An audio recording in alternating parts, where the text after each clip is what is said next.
اور اس کے بعد ان دونوں کو اللہ تعالیٰ نے یہ حکم دیا کہ جاؤ جنت میں اپنی زندگی گزارو، لیکن اس درخت کے قریب نہ جانا ورنہ حد سے بڑھنے والوں میں شامل ہو جاؤ گے۔ لیکن ابلیس نے انہیں بہکایا۔ تم اس درخت کا پھل کھاتے کیوں نہیں؟ تمہیں تمہارے رب نے اس درخت سے اسی لیے منع فرمایا ہے کہ کہیں تم فرشتے نہ بن جاؤ۔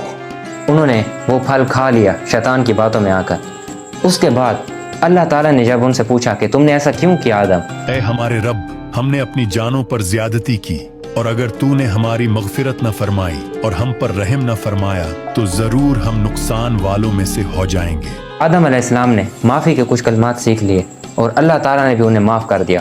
اللہ تعالیٰ نے انہیں کہا کہ جاؤ اب تم جنت سے جاؤ اور زمین میں جا کر اپنا امتحان کمپلیٹ کرو۔ لیکن ہمیں تو یہ بتایا گیا کہ حضرت آدم علیہ السلام کو سزا کے لیے دنیا میں بھیجا گیا۔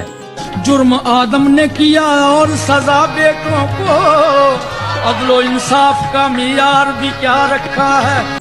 یہ بالکل غلط کنسیپٹ ہے جو اسلام کے خلاف ہے۔ حضرت آدم علیہ السلام جب زمین پر اتارے گئے تو ان کے ساتھ 3 اور لوگ بھی تھے، حضرت حوا علیہ السلام، ابلیس اور وہ سانپ جس نے جنت میں انہیں پھل کھانے کے لیے اکسایا تھا۔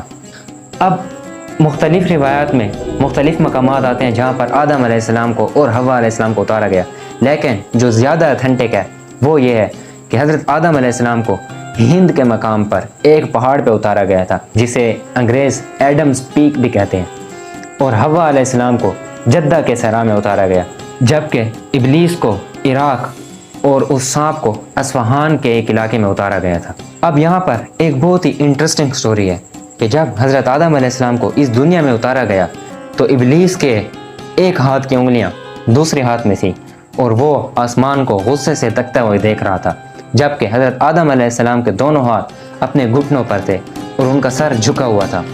علماء یہاں پر لکھتے ہیں کہ وہ رکوع کی حالت میں تھے۔